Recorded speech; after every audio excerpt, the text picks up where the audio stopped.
conversando con Carolina Píparo, diputada provincial de Juntos por el Cambio y secretaria también de Asistencia a la Víctima y Política de Género, cargo que ocupa en la gestión comunal de La Plata, a cargo del intendente Julio Garro. Como siempre, Carolina, gracias por esta entrevista, por estos minutos. Gracias a vos. Bueno, primero, ¿cómo estás? ¿Cómo venís llevando todavía este aislamiento, este proceso de seguir trabajando de manera remota? Sé que estás asistiendo bastante en lo que tiene que ver con tu función, digamos, de recorrer lugares, sitios, dentro de esta política que vos sostenés. Sí, la verdad es que yo, bueno, obviamente nunca dejé de trabajar y para mí es muy importante, sobre todo por la secretaría que está a mi cargo, estar en el territorio. O sea, yo no me puedo quedar en una oficina, pero en lo personal lo estoy viviendo como el resto de los argentinos, ya con... yo tengo dos niños pequeños, una nena de 9, un nene de 6, y creo que los niños en general, más allá de las condiciones en las que estén creciendo y de las condiciones que tengan para seguir el calendario escolar, creo que ya la están pasando mal. Es un tema que me preocupa muchísimo en general, porque todos los barrios que piso, la mayoría de los niños no han tenido contactos con la escuela, y aún los que tienen contactos, y como te digo, en las mejores condiciones, se están viendo patologías sumamente nuevas, de las que están hablando muchos psiquiatras, muchos psicólogos, muchos pediatras, patologías de niños muy pequeños como fobia, como ansiedad, que no se veían antes. Entonces, bueno, uno como mamá hace todo lo posible, pero la realidad es que hoy me preocupa muchísimo la niñez y ya no, como digo yo, ya no el año lectivo. A mí personalmente no me interesa si tardan un año más en recibirse del secundario. Me preocupa el aislamiento social. Los niños ya no tienen que estar aislados socialmente. Hace mucho que no deberían estar aislados socialmente, que deberían estar en contacto con sus compañeros, con su escuela, y me parece que en este sentido se avanza de manera muy, muy lenta en la provincia de Buenos Aires. Sí, mira, tomando un poco tus palabras, recuerdo esta semana un médico argentino que vive en Suecia, decía que era una locura que los chicos continuaran aislados. Esto que vos decías, ¿no? El día de mañana llegará la solución, llegará la vacuna para lo que es este virus, para lo que es esta pandemia, pero en definitiva lo que va a ser difícil de resolver, ¿no? Es esta cuestión de ataques de pánico, de que los chicos estén sociabilizando, que estén permanentemente hoy conectados a la tecnología, lo cual también perjudica a la vista y otros trastornos más que van a ser muy complejos. Vos dijiste que en la provincia de Buenos Aires se avanza de manera muy, muy lenta. En el día de ayer hablábamos con el intendente de San Isidro, Gustavo Pose, y él estaba muy enojado porque decía que directamente no se avanza. Sí, en muy poquitos municipios se determinó que podían empezar las clases de séptimo grado y del último año de la secundaria. Y esto es como decís vos, porque los padres en general hemos liberado las pantallas, porque incluso por las pantallas es donde se conectan con sus compañeros y sus maestros, y la realidad es que no es nada sano, y yo digo, no lo digo desde hoy, yo lo vengo diciendo desde abril. O sea, para mí correspondía la cuarentena en principio, correspondía ver qué teníamos y cómo el sistema sanitario podía afrontar esta pandemia, pero la realidad es que más allá de un mes no podía alargarse, que debería haberse empezado a flexibilizar. Yo creo que hoy no se optó ni por la salud, porque la salud también es esto que estamos hablando, las nuevas patologías, todo lo que va a venir, la cantidad de gente que no se controla, que no está diagnosticada de patologías graves porque ha dejado los controles, las patologías mentales. Entonces digo, la salud no fue, la economía no fue, la educación no es. Entonces yo creo que esta gestión nos ha dejado un saldo enorme, pero creo que deben sentarse a una mesa y empezar a dialogar.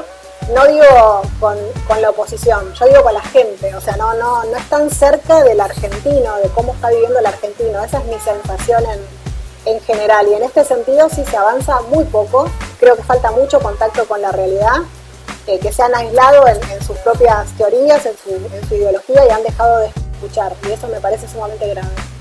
El otro día nos comentaba un médico que la Asociación Argentina de Cardiología proyecta para los próximos 2 años, 3 años, una cantidad de posibles fallecimientos por falta de controles de 10.000 personas. Digo, me pareció sorprendente el número, que tiene que ver con esto que estamos hablando, ¿no? Proyectan 10.000 personas que por falta de controles y por nuevas cardiopatías, ¿no?, que se fueron generando por este aislamiento, son 10.000 las personas que ellos calculan que pueden llegar a fallecer.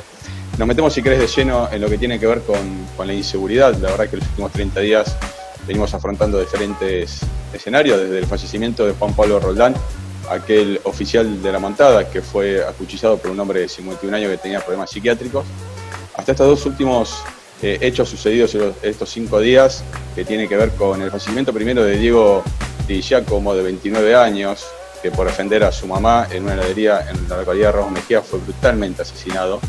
Y este último evento fue el lunes antes de la medianoche de Esteban Nicolás Lagos, 28 años también, papá de una nena de 2 años, que cuando dos delincuentes subieron a un colectivo de la línea 100, los enfrentó y lamentablemente perdió la vida él y perdió la vida también un pasajero, que es Roberto Juan Bonifacio, de 34 años. Los nombro porque me gusta poner nombre y apellido. Vos venís de una historia de hace 10 años, cuando también fuiste asaltada, lamentablemente embarazada de 9 meses, y a la semana perdió la vida tu bebé. ¿Cambió algo, Carolina, después de 10 años? Imagino que hubo cambios, pero ¿estamos mejor o estamos peor en política de seguridad?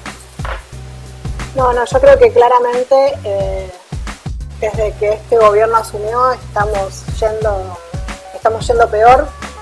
Creo que en la gestión de Juntos por el Cambio sí se había avanzado mucho en todo lo que es política criminal, se había avanzado, y estaba en los números, no es una cuestión de discurso, pero sí había un mensaje muy claro, que no era mano dura, sino era mano justa.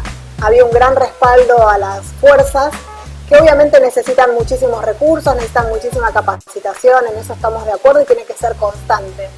Pero creo que la falta de respaldo a las fuerzas de este gobierno es devastadora, no solamente para las fuerzas, en su accionar, sino para toda la sociedad. Fijémonos ayer lo que pasó en Tucumán.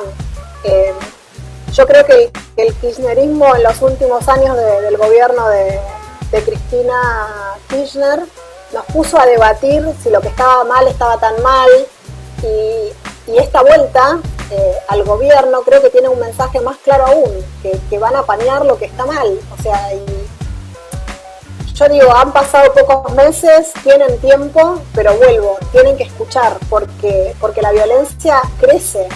Fijémonos también en Entre Ríos, la gente sale a defender su lugar, la gente siente que no hay un Estado y tiene que defenderse ella, la gente que percibe que matar a un delincuente es la única manera de conseguir un poco de justicia. ¿Es culpa de la gente? No, la realidad es culpa de un poder ejecutivo y de un poder judicial que vuelven a apañar el delito, cosa que estaba dejando de suceder. Nosotros hace 15 días tuvimos una entrevista con un comisario inspector retirado de la policía bonaerense y hablábamos sobre la situación de la sindicalización de la policía. Esto surgía del reclamo que había hecho la policía bonaerense hace pocos días. Vos te acordás de esto, que se manifestó también frente a la Quinta de Olivos.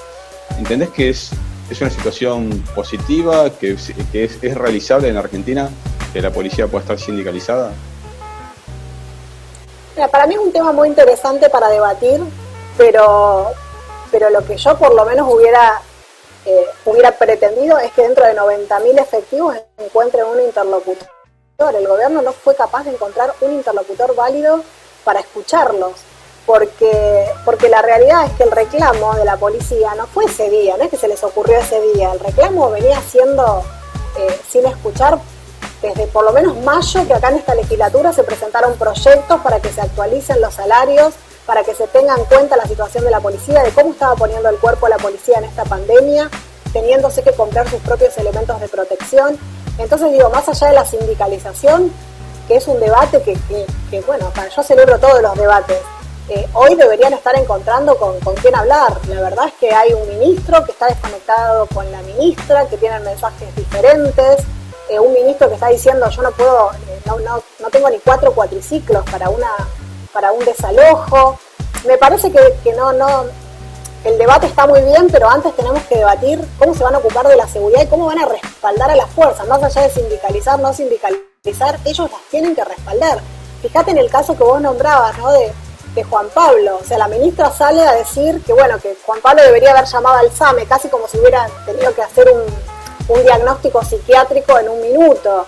Después, bueno, se supone que ya post-mortem ella hizo como un homenaje y un ascenso. La realidad es que no vale. lo que vale es que automáticamente ella salga a decir que respalda ese accionar, que él defendió y que él cumplió con su deber.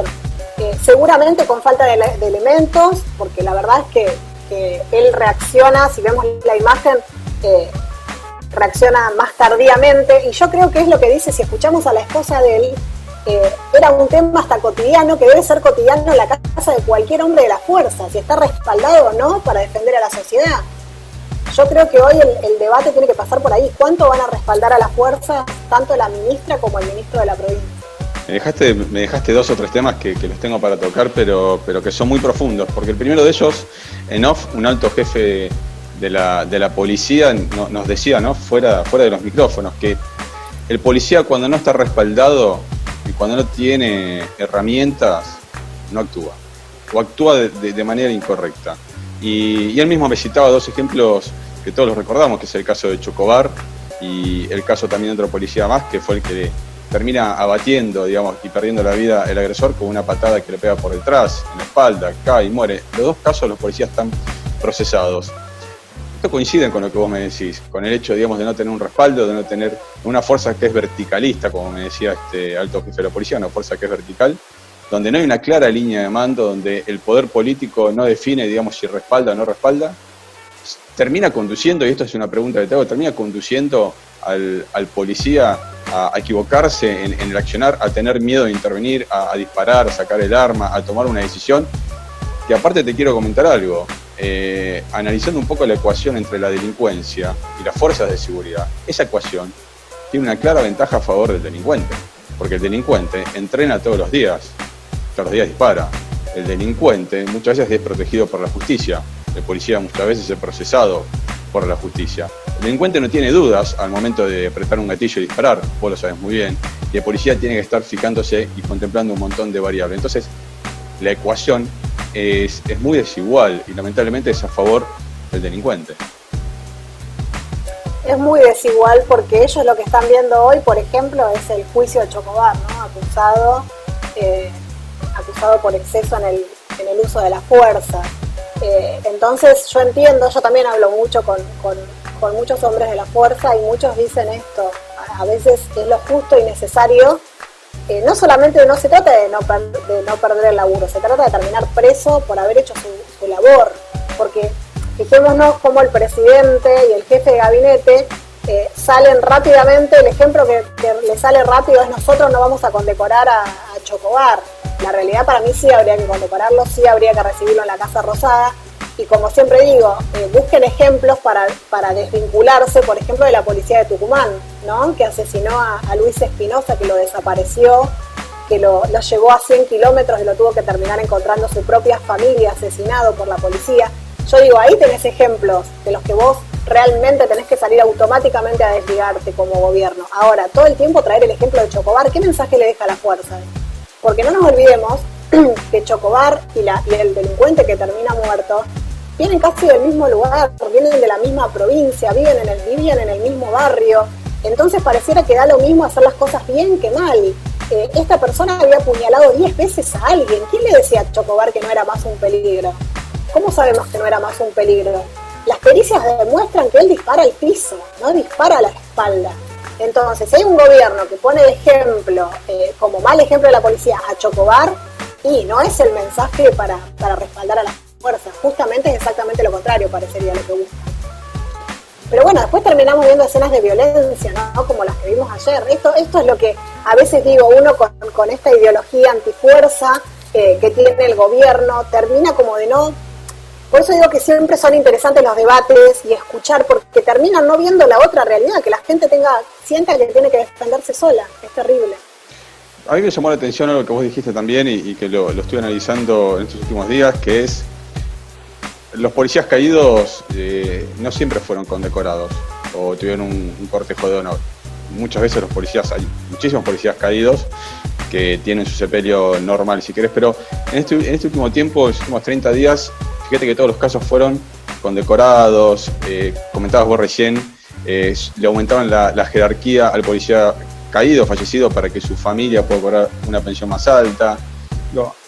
Políticamente, ¿cuál es la lectura? Porque esto antes no ocurría. ¿Sirve ¿sirve de algo, digamos, un cortejo de honor si en definitiva no hay una política clara de seguridad, si no tienen el respaldo que vos mencionabas? Digo, ¿cuál es el mensaje político de esto?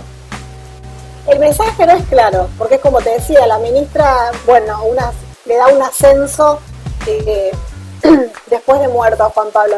La realidad es que su primera declaración fue exactamente esa, que debería haber llamado al FAME. O sea, no fue de respaldo, no fue de orgullo de un hombre que defendió el uniforme, que hizo honor, protegiendo a la sociedad, cumpliendo con su vocación. La verdad, el mensaje no fue ese, no fue el mensaje que le quedó a la fuerza del ascenso. El mensaje que le quedó a la fuerza es una ministra que sale solamente porque se murió, porque seguramente de otra manera no saldría, y sale a criticar el accionar. Entonces digo, pero cuando sobrevive como Chocobar, está todo el tiempo el gobierno trayendo ese ejemplo como el no ejemplo de la policía. Entonces yo creo que el mensaje hoy lamentablemente es claro, es que la fuerza no actúe, o que actúe lo menos posible. Yo creo que realmente, y un día lo decía, yo creo que realmente si pudieran esconder a la policía, la esconden, o sea, no, son profundamente, este gobierno arrastra una cuestión del pasado, porque la realidad es que ninguna de las personas que hoy están en la fuerza estuvo en una dictadura militar, o sea, no tiene absolutamente nada que ver, y todo lo tenemos que traer como a una época, y la realidad es que esto atrasa, porque atrasa para la policía misma, que no sabe si salir y mirar para otro lado, porque el que no mira para otro lado o termina muerto o termina juzgado. Te iba a preguntar justamente eso, digo, la capacidad de tener memoria en este país atrasa, ¿no? Evidentemente es un tema cultural, es un tema donde siempre se antepone la cuestión de derechos humanos, y esto es una cosa que también quiero debatir con vos, porque los derechos humanos deberían ser también para las personas de a pie, para el contribuyente, para la persona honesta, que quien de alguna manera, y me incluyo, todos vivimos entre rejas, y los delincuentes con mucha soltura. Pero lo dijiste vos recién y te lo quiero volver a consultar. El tema de tener capacidad de memoria, el tema de hablar de la época de la dictadura, siempre retrotraer a esa época. En Argentina atrasa todo el tiempo, o es una cuestión también de que vende políticamente estar hablando del pasado.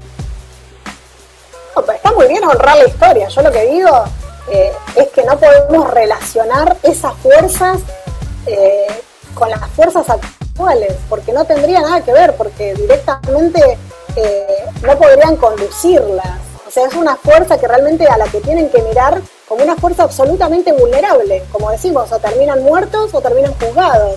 Entonces, ¿dónde está la vocación policial? ¿Dónde vamos a encontrar policías cuando sigamos buscando para sumar policías? ¿Quién se va a querer sumar una fuerza donde realmente no se puede trabajar, donde realmente nadie respalda tu trabajo, tu vocación, cuando es la de proteger, cuando es la de arriesgar la vida? Me parece que no valorar en este sentido y todo el tiempo retrotraernos a una fuerza que hoy no es, sí atrasa. ¿Vos creés que en el caso, por ejemplo, de Sabina Frederick, que es la ministra de Seguridad de la Nación, cuyo oficio era ser antropóloga, digamos, tiene que ver con esta cuestión de idoneidad para estar ocupando una cartera de seguridad o un ministerio? Porque es algo muy específico, muy técnico, donde hay que tener muchísimo conocimiento. Sí, en nuestro país hay pocas personas que se han especializado en materia de seguridad, pero yo creo que sí lo podría hacer, que no tiene que ver con su profesión. Yo no voy a desvalorizar ninguna profesión, me parece que uno igual puede tener la vocación y como decís vos, la intuición también para manejar, y la idoneidad para manejar a las fuerzas. Creo que hoy no lo está haciendo bien. Creo que realmente los mensajes en cuanto a usurpaciones de tierra, en cuanto a las fuerzas, en cuanto al delito, en cuanto a la sensación, en cuanto a no poder ponerse de acuerdo con el ministro de la provincia más poblada del país y más insegura, me parece que eso habla de la falta de idoneidad, no la profesión en sí. Y también de una cuestión de mucho prejuicio y de mucha ideología para con las fuerzas. Hablando de Sergio Berni, que lo nombraste recién, mencionó que el presidente Mauricio Macri, expresidente Mauricio Macri, compraba la paz social, lo habrás escuchado, a través de los planes sociales con Carolina Stanley, pagándole a los piqueteros. Yo me pregunto, digamos, la inseguridad también es parte de la paz social, no solamente el hambre. ¿Qué pensás de ese comentario? No, yo creo que realmente yo nunca estuve de acuerdo con criminalizar la pobreza.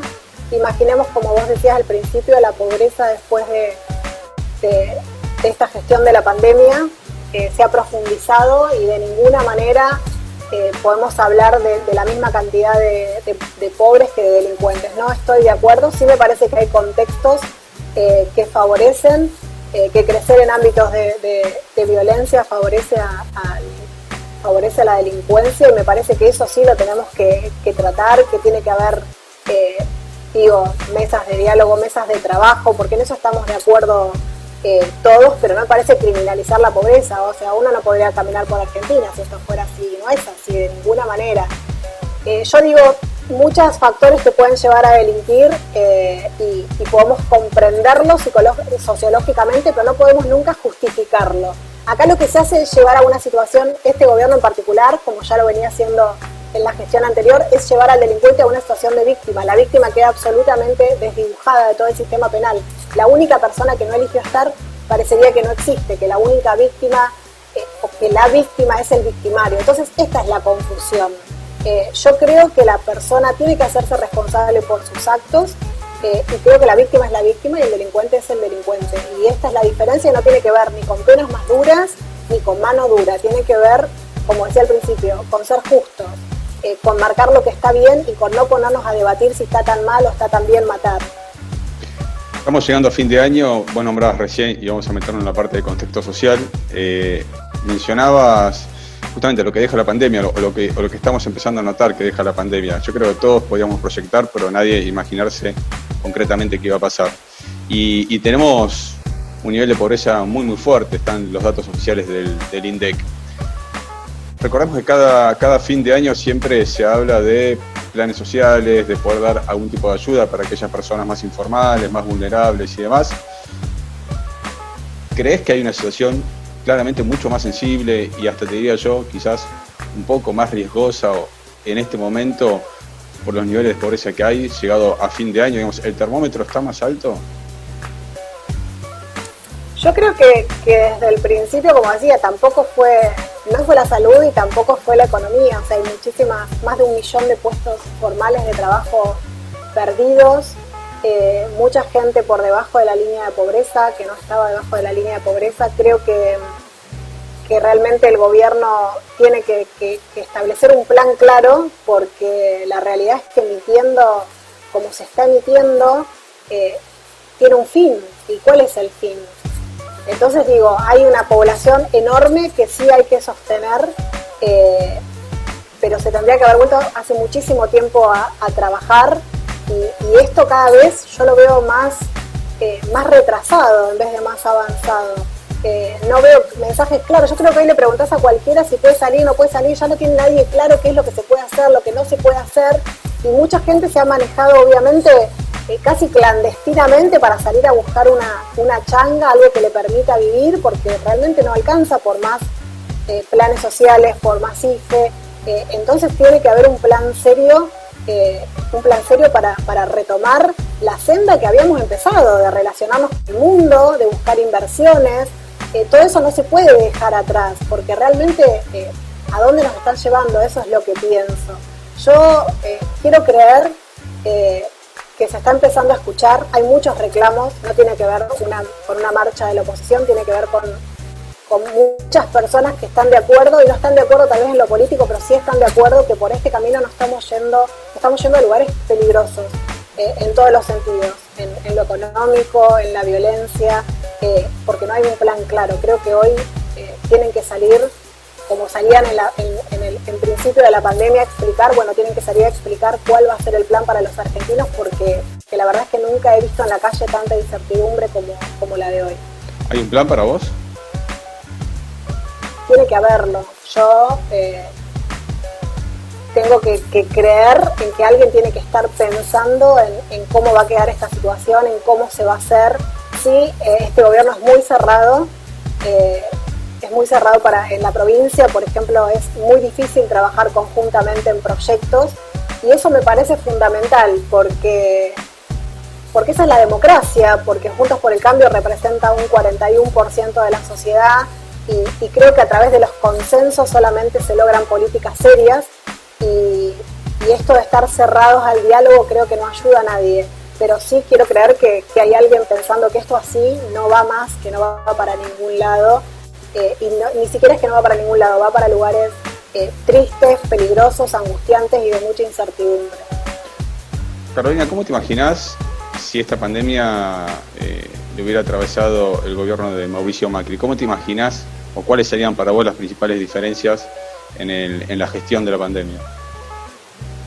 Y yo creo que eso está a la vista con la gestión de Horacio Rodríguez Larreta, o sea, la gestión fue totalmente diferente, cómo se testeó, de qué manera se trabajó en los hospitales, de qué manera se testeó al personal de los hospitales, de qué manera buscaron habilitar actividades, ¿no? Habilitar actividades que fueron tan juzgadas, no sé si recuerdan cuando salieron los runners, todo era juzgado, los bares, todos diciendo, bueno, ¿por qué tantas personas en los bares? Bueno, la realidad es que somos seres humanos, que somos seres sociales y es lo que necesitamos, y creo que en este sentido Mauricio Macri hubiera trabajado muy parecido a lo que trabajó escuchando también cuando en su momento él empieza a permitir la salida de los niños que no están permitidas en provincia, que no estaban permitidas hasta ese momento, las permitió muchísimo antes, es porque hubo mucha gente sentada en una mesa diciéndole todo esto. O sea, yo creo que uno no puede creer que sabe todo o basarse en una sola especialidad. Yo creo que, bueno, escucharon solamente a infectólogos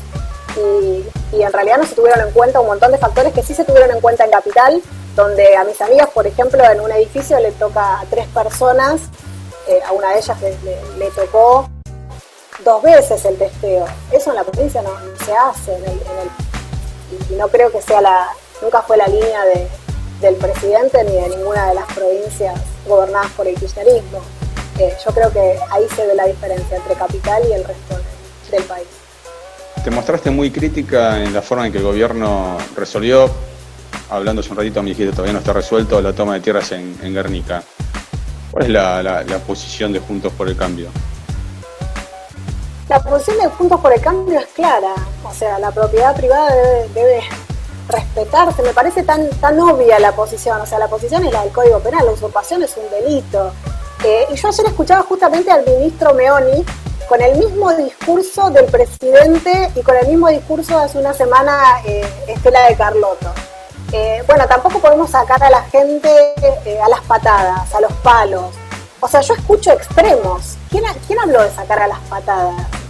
Es una usurpación que se permitió que avance, que desde el principio no se actuó y nadie espera que se saque gente a patadas, se espera que se cumpla la ley y que la gente obviamente, o sea, ya están asumiendo que la gente va violentamente a resistir el desalojo. No sé, yo estuve ahí y la realidad no me resultaron personas que vayan a resistir un desalojo. Me parece que hay que conversar mucho para tener en claro, para que todos tengamos en claro que esa propiedad es de otra persona y que no tenemos derecho a ocuparla aún teniendo necesidades. Ahora, el problema que claramente se ve ahí es que no es el Estado. O sea, esas personas tienen que directamente sentarse a dialogar con el Estado. Están las organizaciones sociales, tema que también es confuso, ¿no? Porque hay Navarro, Pérsico, son funcionarios nacionales. Entonces digo, en todo esto, ¿qué papel están representando? Es muy confuso. Yo creo que la mesa de diálogo debe ser directamente con las personas que están usurpando, que no son tantas. Cuando hablan de 3.000 personas, de llevar a 3.000 efectivos, realmente cuando fuimos ahí no había más de 300 personas. Entonces me parece que hay una manera que no es a los palos, pero que sí es hacer cumplir la ley. ¿Sentís que estos referentes sociales que son funcionarios del gobierno se contraponen los intereses? ¿Termina siendo algo no bueno? Exactamente, no me parece que uno pueda ser parte de todo. En algunos momentos creo que uno debe decidir. Yo, como sabrás, era parte de una organización de víctimas, Usina de Justicia, y yo misma me di cuenta y pude ver que no era compatible una organización apolítica, era injusto para la organización que se la relacionara directamente con la política que era yo, y si yo la integraba, dejaba de tener como ese perfil apolítico que tiene y que es necesario en este tipo de organizaciones, y me parece que sí, que uno no puede ser funcionario y a la vez estar en la mesa de negociación como representante de organizaciones sociales. Creo que debe ser una cosa o debe ser la otra, y creo que el Estado es el que debe estar. O sea, en esto creo que las organizaciones representan muchas veces intereses que no son los mismos de la gente, que no son los que lleva la gente que ellos dicen representar, valga la redundancia. Creo que son intereses muchas veces más personales y de poder que realmente altruistas. Se escuchó mucho Juntos por el Cambio, tanto en la Cámara de Diputados, Cámara de Senadores y en diferentes medios, decir que este gobierno no tiene apego a la ley, inclusive, digamos, en este caso de cómo se está resolviendo la toma de tierras. ¿Vos estás de acuerdo con eso, que este gobierno no tiene apego a la ley y que la República no está en un claro ejercicio? Yo creo que claramente no hay un apego a la ley, lo dicen abiertamente, no es, o sea, con todo lo de las usurpaciones, todos los mensajes, ¿no? Porque ya la vicepresidenta hace muy poco tiempo hablaba de, bueno, el pibe sale de caño porque no tiene otra oportunidad. Y yo digo, el pibe que sale de caño y hoy tiene 18 años, 19 años, tuvo 13 años de gobierno kirchnerista. ¿Quién no le dio las oportunidades si fuera como ella dice? Un presidente que dice, bueno, no va a ser, ¿qué quieren? Que sacamos a los palos. O sea, como que cumplir la ley es represión, y el delito debe reprimirse. No sé si violentamente, no creo que violentamente. Creo que hay maneras de hacer cumplir el Código Penal sin recurrir a la violencia. O sea, son como mensajes muy claros en este sentido. Fijémonos el sur, ¿no? Se le entregaron papeles de tierras a personas que venían usurpando y que decían que eran dueños ancestrales. La realidad es que le decimos al que está alquilando, ¿no? Y hoy no puede pagar el alquiler. ¿Qué le decimos? Que vaya a la plaza y lo ocupe. Es el mensaje, me parece, que siempre termina siendo terrible para el ciudadano común. Es que en los últimos datos del INDEC registran una caída del PBI del 19,1%, es un número de los más importantes en el último tiempo en Argentina, pero también un nivel de pobreza del 40%, ¿sí? Yo te comentaba fuera del aire que el 56% de los chicos entre 0 y 14 años, para mí esto es terrible, son pobres, ¿sí? Vamos a repetirlo, 56% entre 0 y 14 años, y que se calcula que 18 millones de argentinos son pobres y 4,7 son indigentes, con lo cual hay un contraste también, porque hoy el promedio salarial de empleos informales en un hogar de clase media-baja son 25.000 pesos y la canasta familiar es 47.000. Y yo me pregunto, si hay 8 millones de pibes que son pobres, ¿qué futuro le está quedando a esos chicos, a esa generación que es la que mañana tiene que producir, que es la que mañana es la parte de la curva económicamente activa, es la que tiene que generar en la Argentina? ¿Hacia dónde vamos, Caro? Yo creo que realmente el eje, como hablé al principio, debería ser la educación, debería ser este debate. Han perdido un año lectivo, ¿cómo lo recuperamos? Porque esto obviamente hace que esas oportunidades de las que tanto se jactan sean cada vez menos. La diferencia entre la escuela pública y lo que ha podido hacer y la privada, obviamente habla de un sistema que no estaba preparado, pero que tampoco lo asumimos, ¿no? Porque el gobernador sale a decir que va a contratar 13.000 docentes para que salgan a recorrer, ahora dijo 50.000 porque no daba los números, 50.000 docentes o personas que se estén por recibir para recorrer cada uno 6 casas de los alumnos que han perdido el contacto, que dicen que son solamente 280.000. Yo la realidad es que esa cifra no la creo porque recorro los barrios y sé que son más los niños que han perdido el contacto con la escuela. Y también el que ha recibido 2 WhatsApp con un deber es un contacto con la escuela. Yo creo que esto va a profundizar las diferencias y es un tema urgente.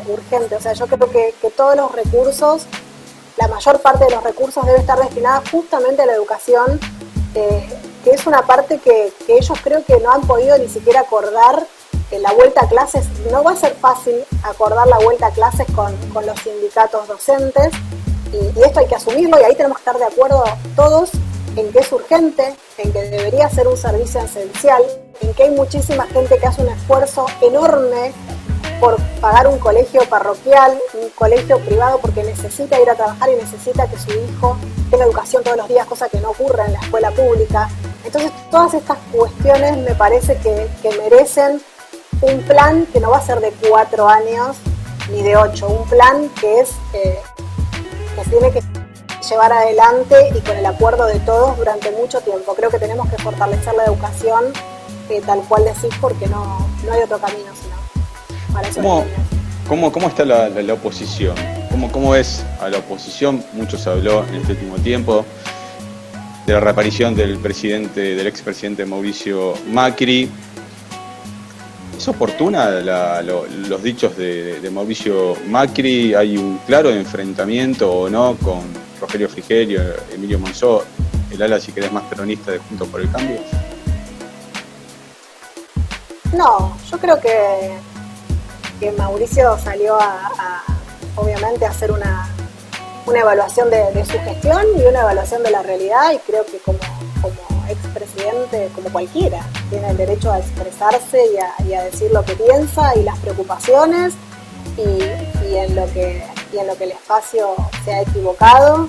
Me parece sano decir esto estuvo bien, esto estuvo mal, y yo no veo enfrentamientos, al contrario, yo veo un grupo consolidado. Yo lo que creo que hoy tenemos que sí poner la mirada es qué pasa dentro del gobierno.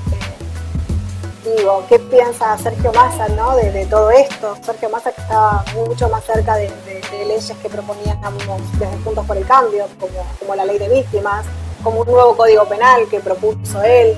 ¿Qué piensa de todo esto que estamos hablando? Me parece que los problemas están enfrente, no en la oposición. La oposición tiene sus debates, como siempre los ha tenido. Yo hace muy poco estoy en política y la realidad es que Juntos por el Cambio a mí me mostró justamente eso, que el diálogo es escuchar a quien no estás de acuerdo, no es escucarnos 4 que estamos de acuerdo.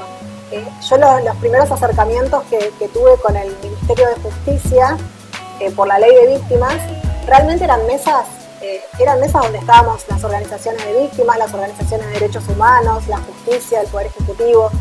Era obvio que había discusiones muy interesantes, muy acaloradas, pero es lo que corresponde, y así salen las leyes, esa es la única manera de generar políticas públicas serias. Si muchas personas estamos de acuerdo, si muchas personas encontramos puntos de encuentro, me parece que de esta manera, enfrentándonos así, no es el camino para nadie. Y primero se tienen que poner de acuerdo ellos, obviamente. Antes, como decía Mauricio, en eso acompaña. Primero tienen que tener un acuerdo ellos para después salir a acordar. ¿Tuviste oportunidad de hablar con Sergio Massa? No sé si personalmente, en privado, y hacerle estas apreciaciones que vos mencionás recién? Sergio tiene evidentemente un peso específico importante en el gobierno. De hecho, el otro día salió a hablar con respecto a la vuelta, el regreso a clases de los chicos, y automáticamente al otro día Nicolás Trota empezó a habilitar un poco esta cuestión del regreso. ¿Tuviste la oportunidad de planteárselo cara a cara? No he tenido la oportunidad. Te pregunto lo último, ¿quién perfila de la oposición? Imagino que ya hay, ¿no?, un liderazgo político de cara al 2023 en principio, que se empiece a postular como la imagen presidencial. A mí realmente en eso coincido con el expresidente, que falta muchísimo, que es hablar como de un futuro que desconocemos, y me parece que en esto nosotros deberíamos ser ejemplo, más allá, como decís vos, de que haya debates, no haya debates adentro de todos los espacios políticos. Yo creo que hoy la preocupación de la gente, creo que la última preocupación son las elecciones, incluso del 21. O sea, creo que todo el esfuerzo de la oposición hoy debe estar centrado en que el gobierno escuche la realidad, no solamente de la oposición, sino de sus propios votantes que la están pasando muy mal. Creo que ese tiene que ser el eje y nuestra tarea hoy como oposición, lograr que se escuche. ¿Pero vos crees que ese 41% que ustedes representan ven hoy a una oposición consolidada o ve la falta de un liderazgo claro, digamos? Lamentablemente siempre en Argentina la política se fue mostrando a través de una imagen. En su momento fue Mauricio Macri, una gestión, un líder bastante fuerte en imagen. Yo creo que hoy esa imagen se la lleva, pero es una apreciación mía, digamos, Horacio Rodríguez Larreta. Pero en Argentina siempre se buscó, ¿no?, esa imagen unipersonal, si querés, de la persona que lleva esa bandera. Sí, yo creo que bueno, como te digo, Horacio está con los problemas de su propia gestión, con este desafío enorme. Y creo, igual que el presidente, que hay muchas personas en nuestro espacio que son dirigentes muy importantes. Horacio es uno, María Eugenia, bueno, el propio Mauricio, Lilita, Cornejo. Creo que hay muchas personas que son muy fuertes y me parece muy bien que él como expresidente y sin tener ningún interés en el 2021 salga a apoyar a todos estos liderazgos, y está muy bien todo lo que cada uno quiera hacer. Obviamente eso después lo decidirá la gente y el propio espacio. Carolina, nuevamente gracias. Mira, a mí la realidad cuando hablan de muchos que quieren venir a gobernar la provincia, digo qué bueno, porque como dice María Eugenia, mejor que sean muchos porque la provincia es el gran desafío, la provincia de Buenos Aires. ¿Ves a una María Eugenia activa para el 2023? O sea, una imagen pujante. Es que María Eugenia para mí siempre estuvo muy activa. O sea, yo como integrante de este bloque siempre estuve muy cerca de ella. Una cosa es la cuestión pública, que ella sienta que no es el momento para salir a hablar, y otra cosa es el laburo. O sea, ella siempre estuvo comprometida, guiándonos en muchísimas cuestiones a todos los legisladores y estando en permanente contacto. O sea, que para mí sigue en el mismo lugar, si bien no es gobernadora, en el mismo lugar como dirigente en la provincia de Buenos Aires.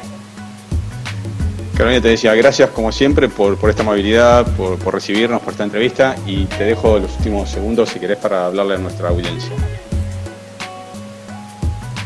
La realidad, bueno, gracias a ustedes primero por la calidez de siempre, y en este momento quisiera ser positiva y decirles a todos que tengamos fuerza, que sigamos nos manifestando pacíficamente por todos los reclamos que tengamos, que me parece que tienen que ser atendidos y es justo que reclamemos, pero que tengan esperanzas porque creo que Argentina tiene la fuerza y la capacidad para salir de esta, pero sí va a requerir del esfuerzo de todos, así que mucha fuerza y mucha energía para lo que se viene. Bueno, muchas gracias, Carolina. Gracias a vos, un beso enorme. Chao, pero...